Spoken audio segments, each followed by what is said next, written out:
Hello guys, and welcome back to another video here on YouTube. And today I've come all the way to York to do the National Railway Museum. Never been before, but I was last here in January to do the Shambles and the Van Gogh Museum, but unfortunately I didn't have time to come here, so I said I'd come back, and here I am. I'm going to take you around. It is free entry. But they do encourage a small donation. Yeah, if you're new here guys, please hit the subscribe button, hit the like button, and click the bell to notify when I upload. Yeah, let's get inside. Right guys, we're inside now. Here's the map. We're currently here. I think we need to go this way, I think. So it looks like a very big place. We've got the Great Hall, North Shed, Station Hall. I'm going to take them back with me actually. I've got my ticket here. Again, it's free of charge.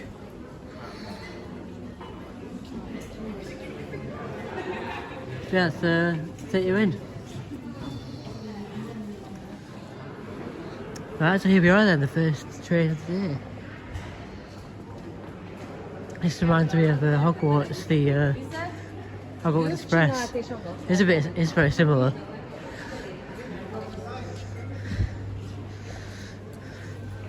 There's no time limit on how long you can stay. You can stay as long as you like.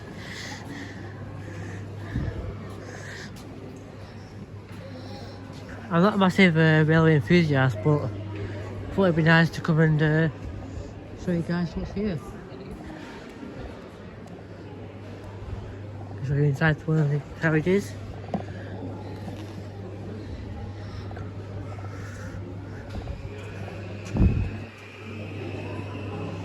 Yeah.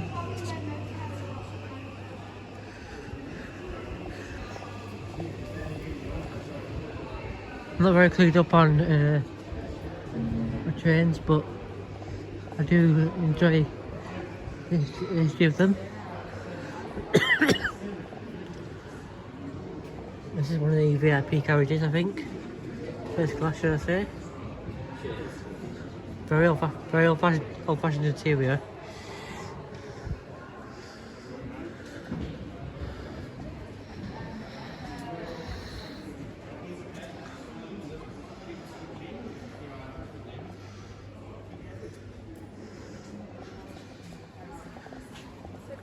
Get some information about it.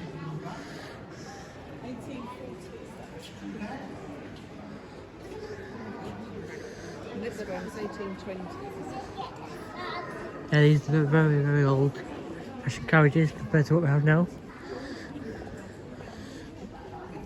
But if you do want to make a donation, you can do in the box.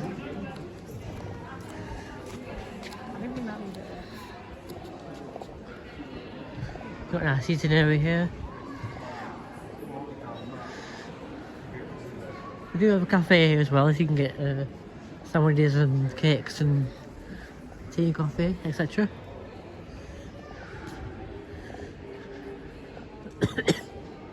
It's the first class.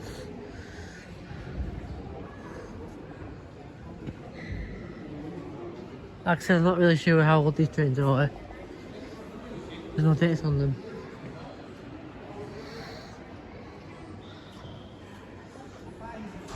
I'm not going to rush around, but I've not got much time today. So I will show you as much as I can. Here's the Pullman. Business traveller.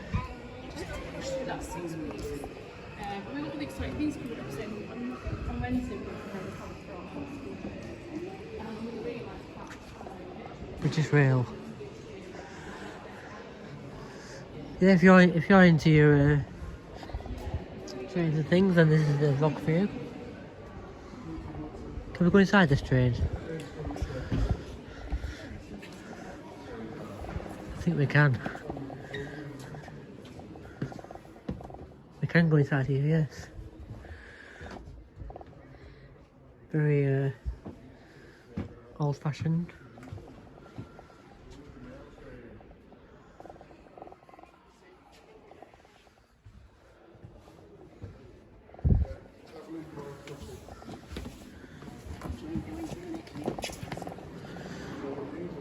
Right guys, let's see when I get on to the next section. So here's your menu prices for the Station Hall Cafe. You've got sandwiches, soup, salad, chicken burgers, kids meals, and cakes as well. These are your prices.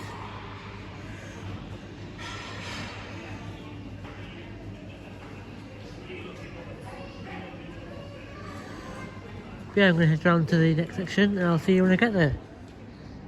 Right guys, I'm now in the Great Hall. These are where the modern trains are. This is the Eurostar.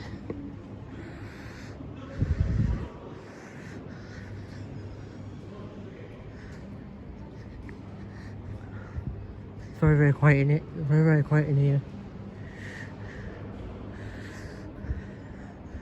Shame there's no information boards telling you about it really.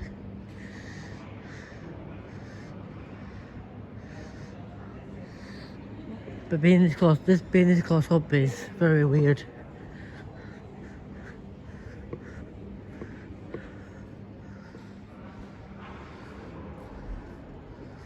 What's this one? High speed train cab, 1975. Pause if you want to read.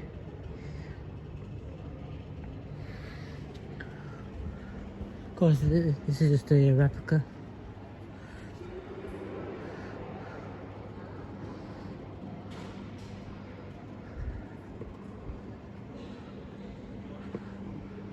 You got one here as well.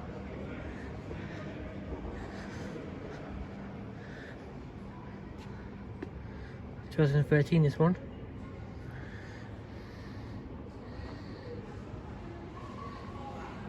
Again, pause if you want to read that.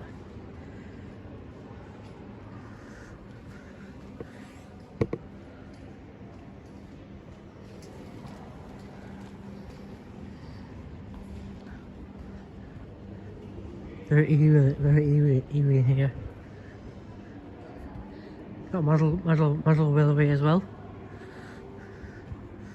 This is huge.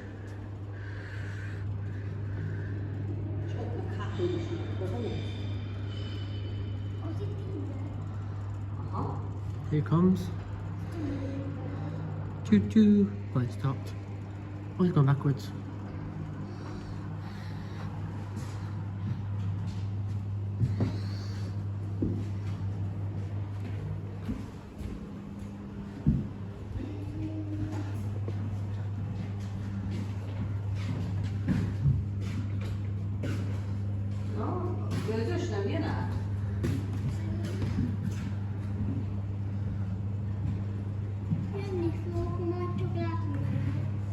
Az ott várakozik.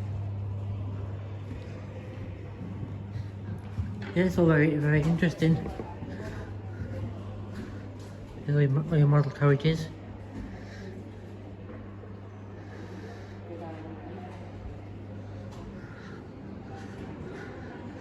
This is actually a life-size version of the Eurotunnel. So if you look at the size of it, it's huge. We'll walk across the bridge.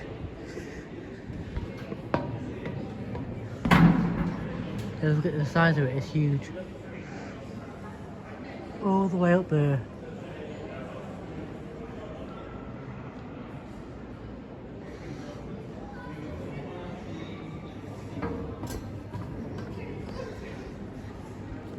Honestly, you can spend the whole day in here. It's the town tunnel section. That's 1991.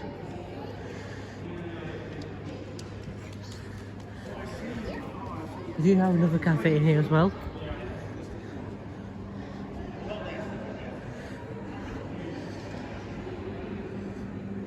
there's not really a specific time we can spend in here.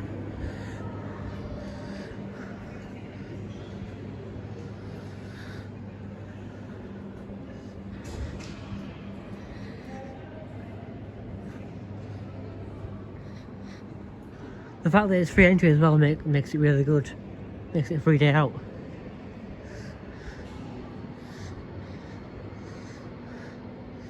There's some really old ones over here. 1829.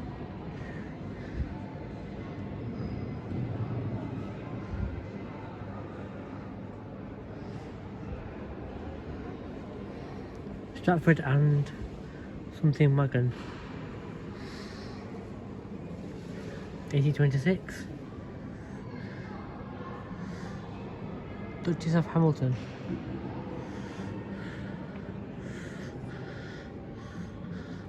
The tramway truck. 1826.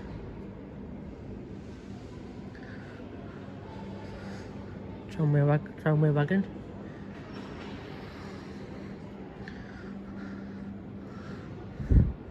The Hun truck. Yes, it's really old. 1825. Wow. Let's take you inside this one. No, it's barricaded off.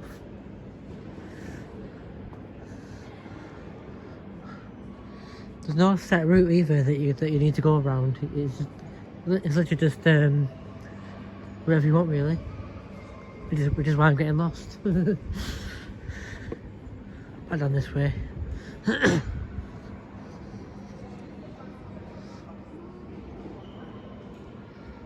Yeah, as I was saying earlier, when you look at this close up, it's absolutely massive.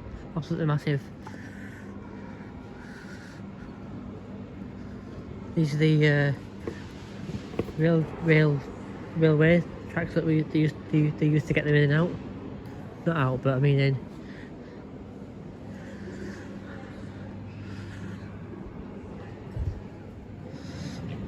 So this is what's called a dandy cart.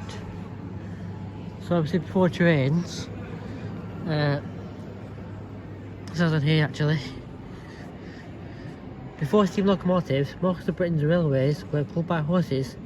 Dandy carts like this were designed for the horse to ride in to get the animal rest. Yeah, so back in those days, there was no such thing as engines.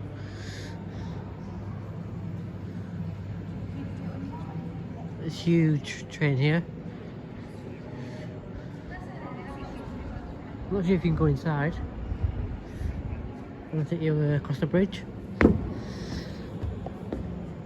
Get you a better perspective.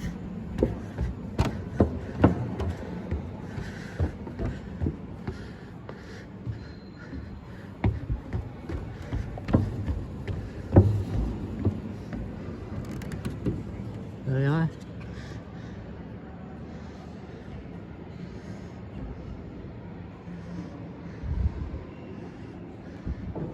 Yeah, you could literally spend all day in here. I personally wouldn't, but I know some people might want to.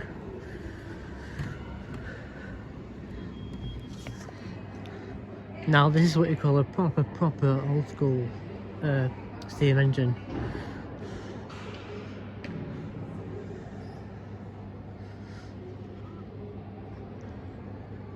Just look at that.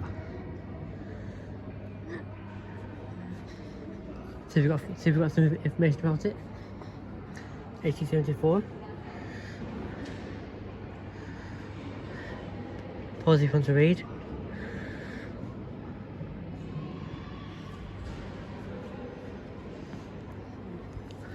It says on the map that they've got a turntable here. I want to try and find it.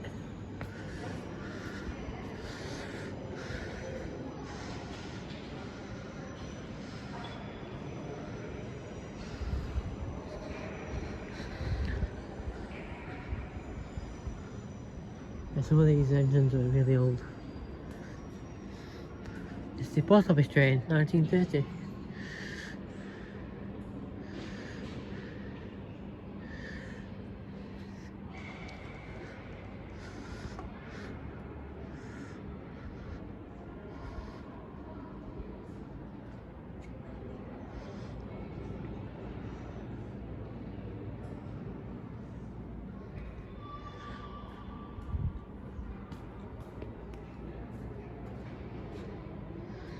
Channel Tunnel Construction Locomotive and Muck Truck, 1989.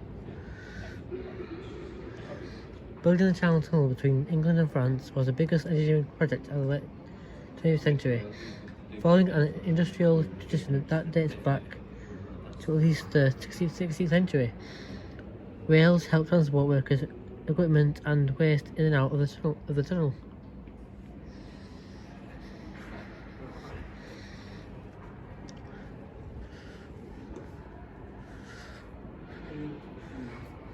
(1934) 1989. Picture of Blackpool there.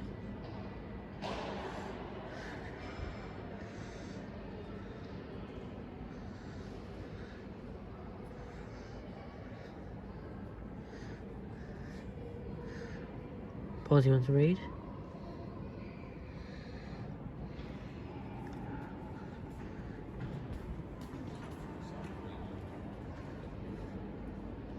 This is the turntable. So this is what they use to turn trains around, obviously.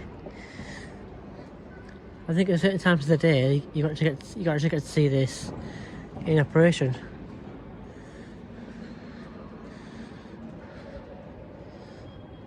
Now this train reminds me of the Polar Express.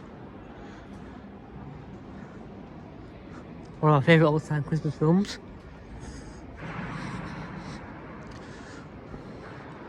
London to Norwich.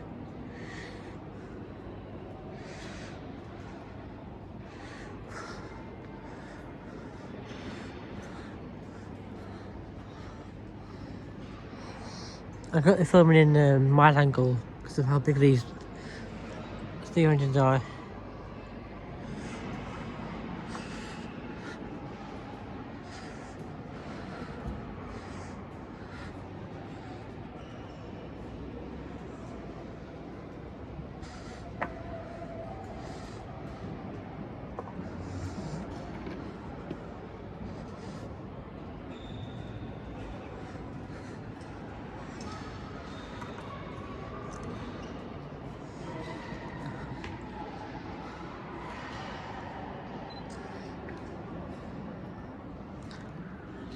Anyone for the North Pole? This is the Polar Express. It's huge. You actually need to be here in person to really get the size of it. Right, I'll take you on to the next section. So here you have what's called Stevenson's rocket, the world's first modern steam locomotive.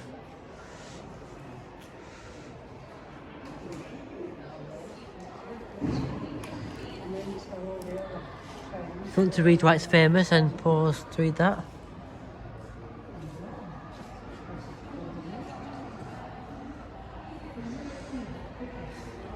Yeah, this is the world's first modern steam locomotive.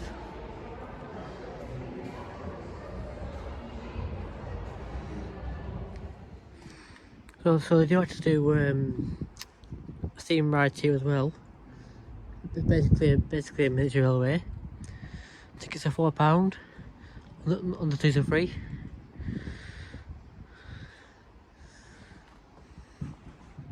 Yeah, this is where you queue to get on.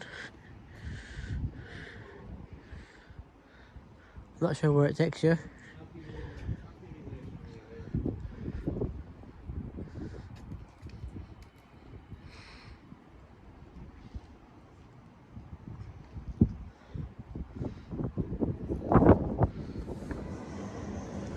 So I found some buttons here what you can press. See what they do.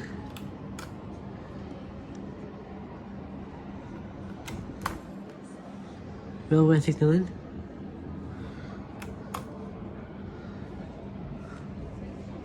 I don't really do anything.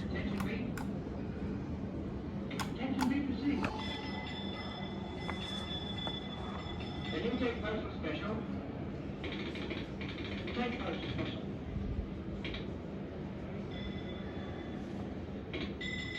Can you take postal special? Right here.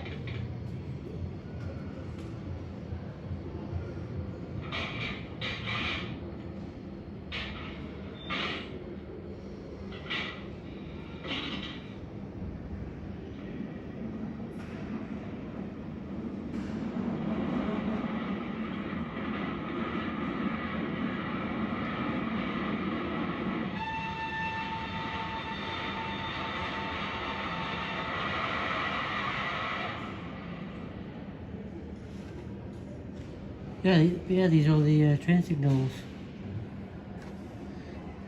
That's how they used to operate the signals before we had electric.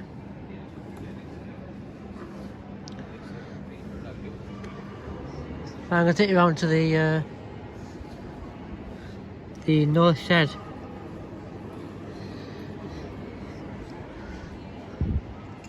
Which I believe is somewhere around here.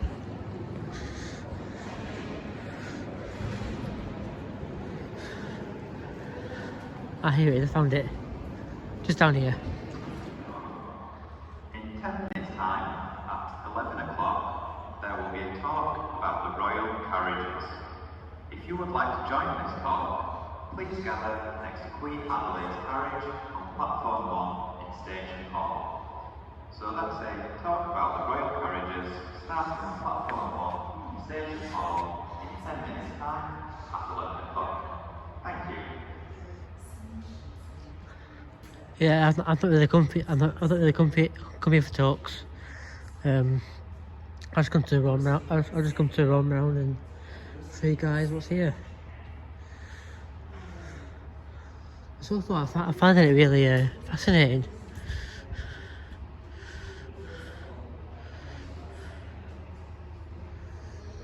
This is the Flying Scotsman, I believe.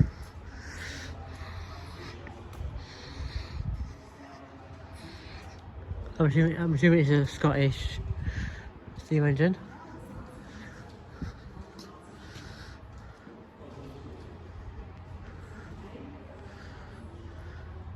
Here's a drawing of it.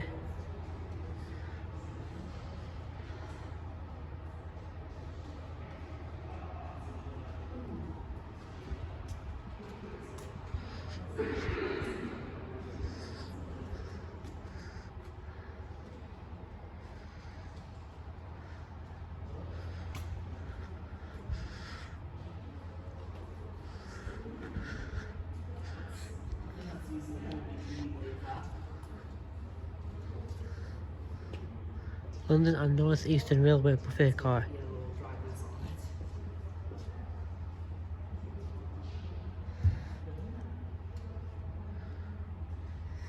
I'm quite surprised this is still running Windows 7.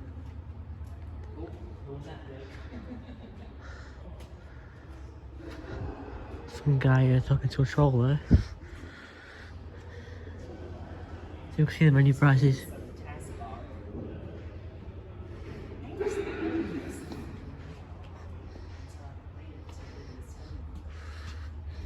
Trick of the trade.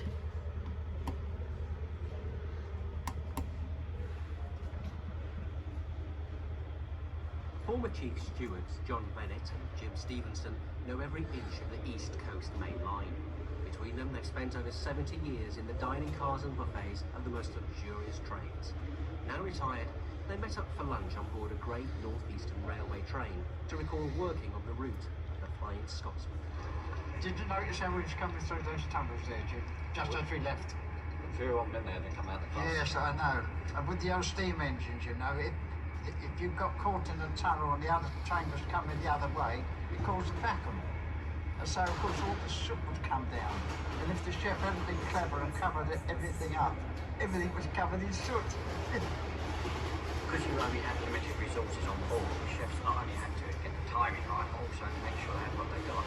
On one particular night we were serving dinner, and it was fruit salad and ice cream, fresh fruit, and obviously all fresh fruit, and they said you're supposed to take the lips out of the grapes. So I see these big fruit pits on the side of the plate, and I'm assuming that the race props. What actually happened? Right, moving on. This is the Flying Scotsman.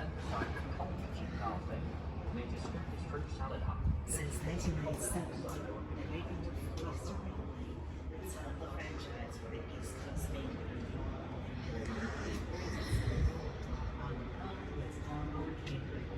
Its whole purpose is to reflect GMER's commitment to build heritage on the East Coast.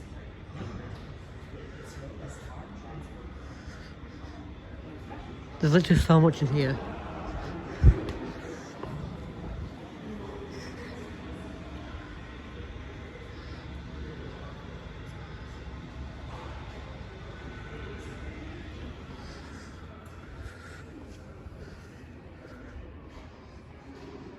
So they get one of these deep, one of the engines.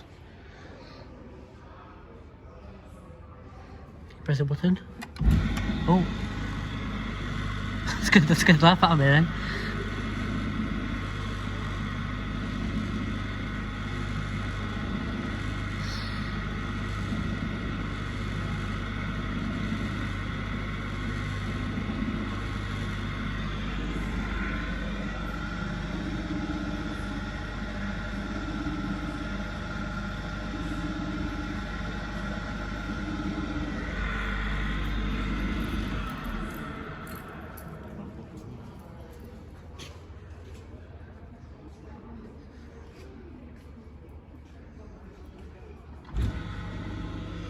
Some of the Drovers and Awards.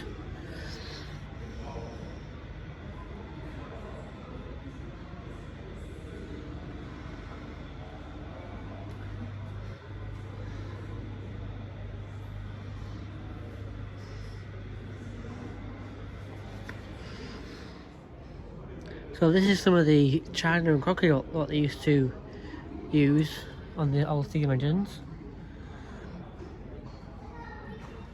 Obviously they used these to serve passengers cups of tea and sandwiches and cakes and things like that.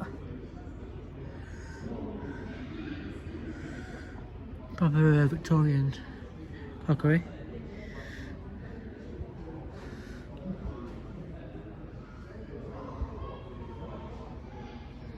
Of course you get your tea served in one of them teapots.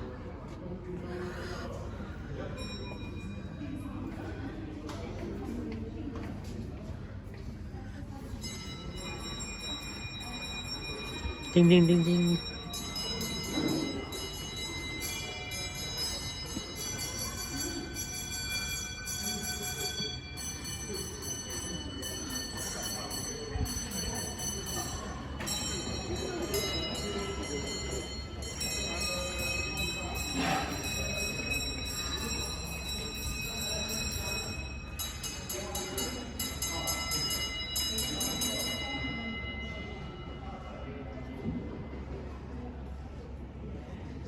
Here's a scale of the Titanic. Looks like it anyway. Sorry? Yeah, it looks like the Titanic.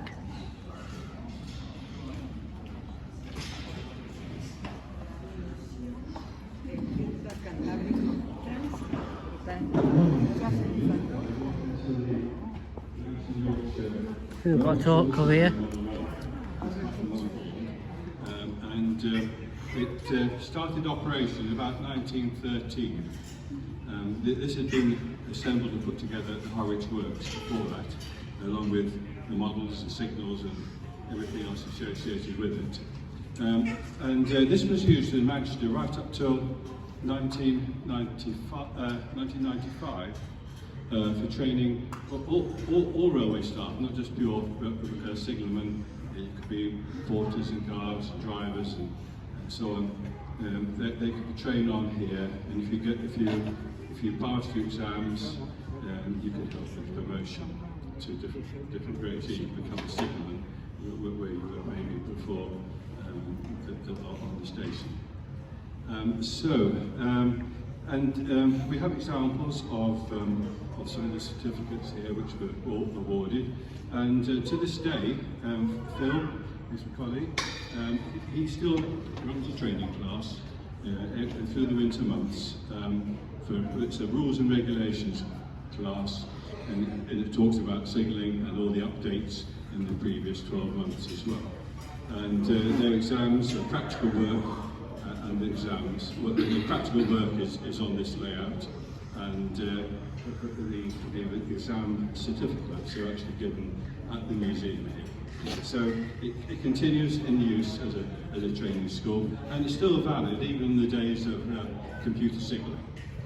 The basic principles are there. And there's still about 8% of Network Rail still uses mechanical signalling in one form or another.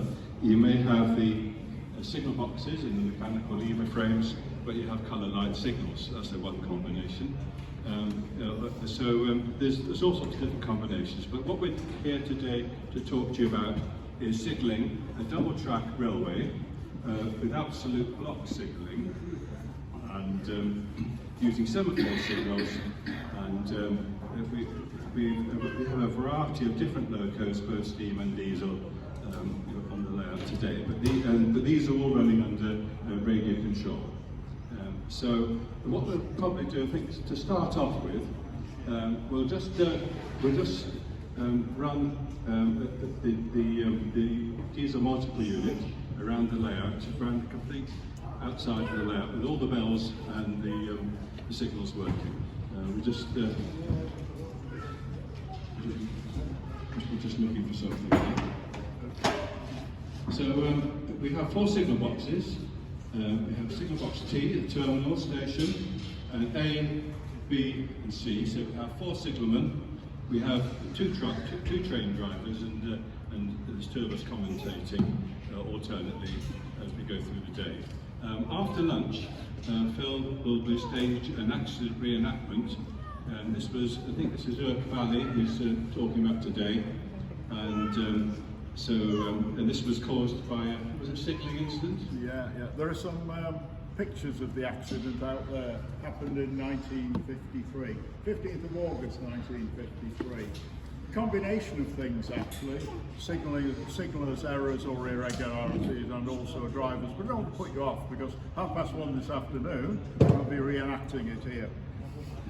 Right. Okay. Are we all ready, team? We all have to work as a team, because if we don't, things can go wrong, and that's when accidents happen. Right. We'll run the train around the outer circle, please, around the DMU.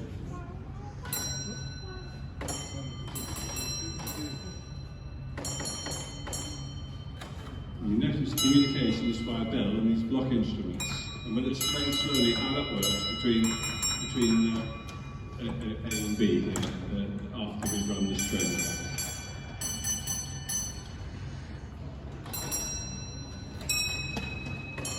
So this diesel multiple unit, or DMU for short, was introduced in the 1950s, before the end of steam. It has a classical cat's whiskers on front and rear, which was all the rage at the time, I think. And this is a Derby lightweight DMU. We've got one outside of the museum, just outside this side of the museum, on the sidings there. A little bit worse for wear, but it's probably, I think it's waiting some restoration work. You notice that the semaphore signals, some go up and some go down. Some are upper quadrants and some are lower quadrants.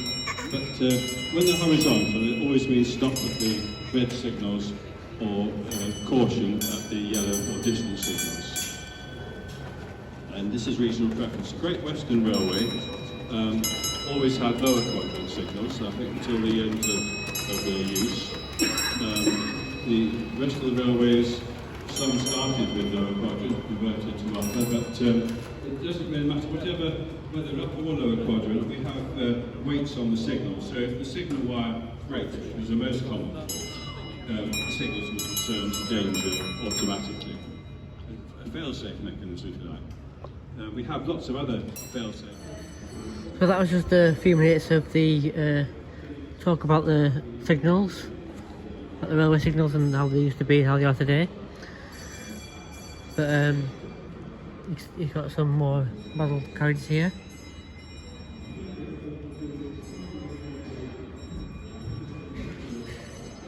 Got a huge one here.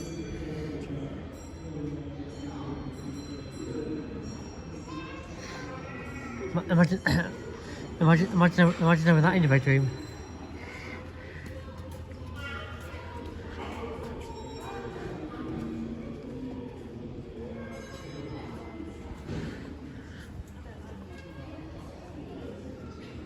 These ones are tiny.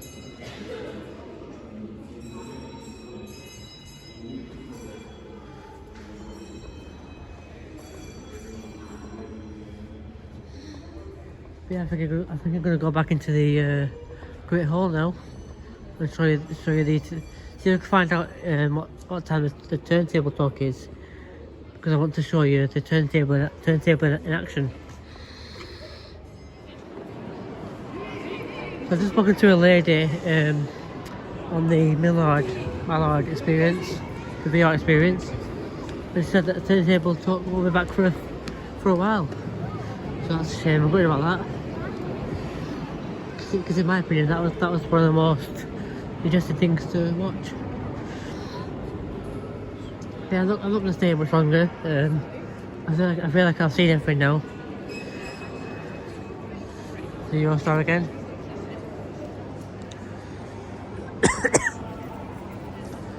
Yeah, you got the shop here.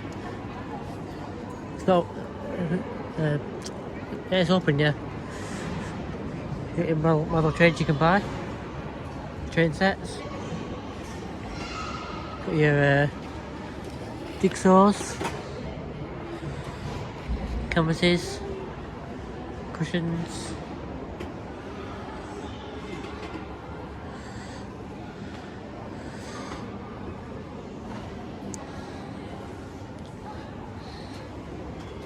Some more model Thomas and Friends train sets.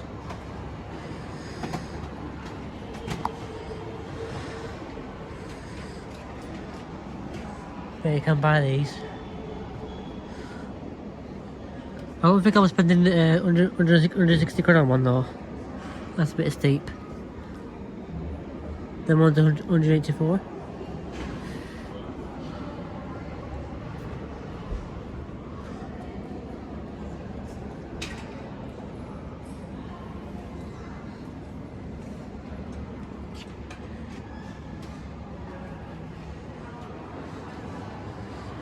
Postcards. Magnets, 3 for 2.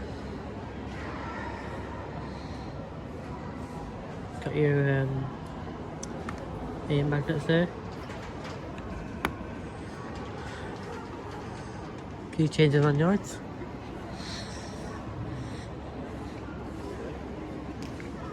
Yeah, flag, single flag, £3. That's not my train.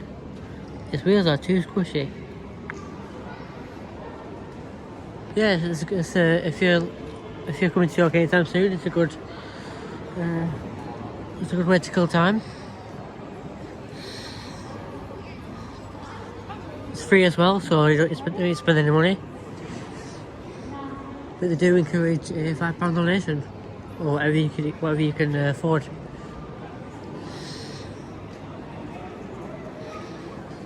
Here's another look at the Channel Tunnel.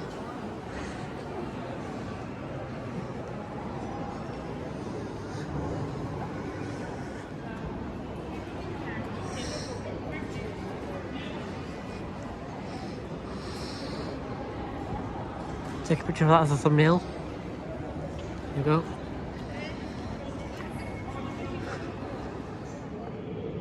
So here's a look inside one of the Victorian train carriages. That was used back in the 80s and 70s and 80s, sorry. Has a lamp there. Some lovely velvet seats. These are nothing like what you have now.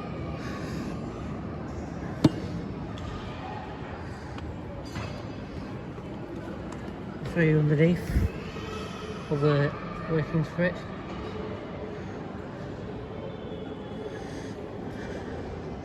Yeah, this place is absolutely huge. 1913.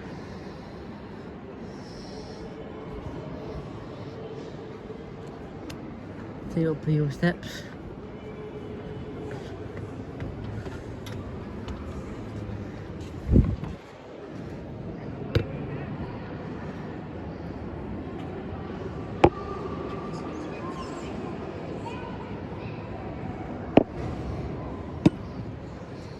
It says don't bring food or drink food or backpacks on board.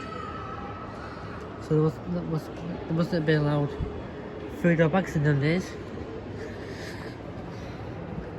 Yeah, I'll take you over to the turntable and see what else I can find. So this is the turntable then. What I was told won't be back in action for the foreseeable. I watched a vlog on YouTube the other week, and they did a talk around here, and they switched this on and made it turn. I was kind of hoping to see that today, but unfortunately not.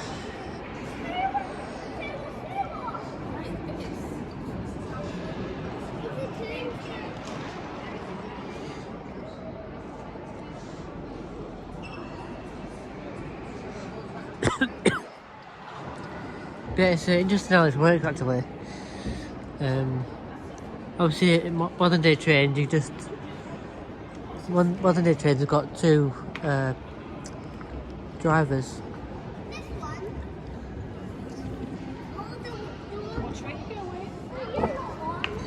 And these days, you have to use a turntable to turn the train around.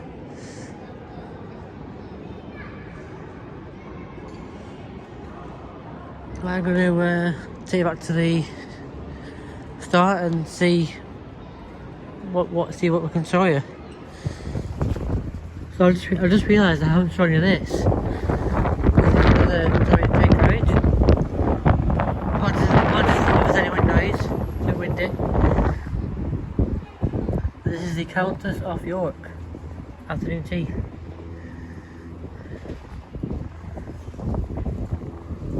Well, you can actually have afternoon tea on here. I bet that'd be nice.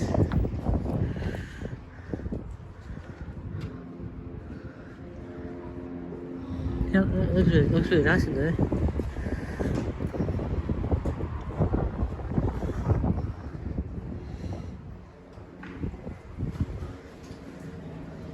Look at the menu.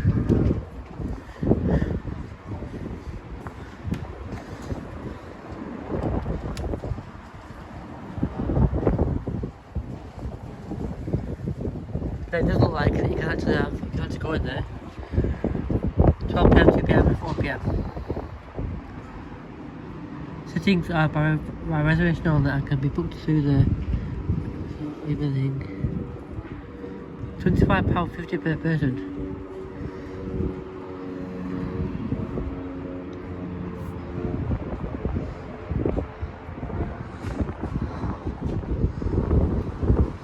Yeah, it looks really nice.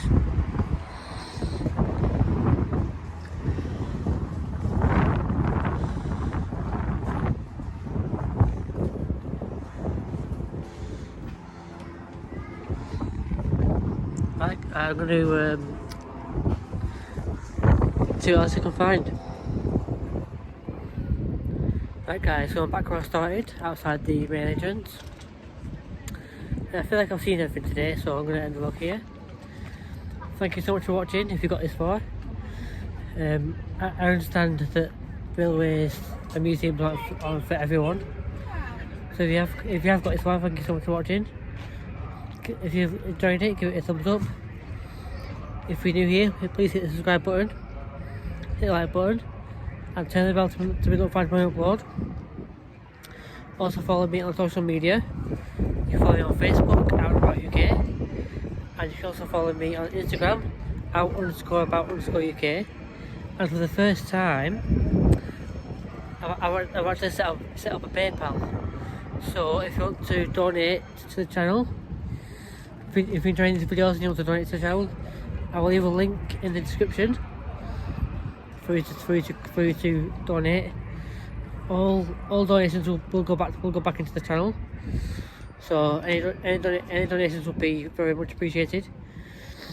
Yeah, that's all for now. I hope you enjoyed it. Thank you for watching. I'll see you guys in the next one. Peace. Bye.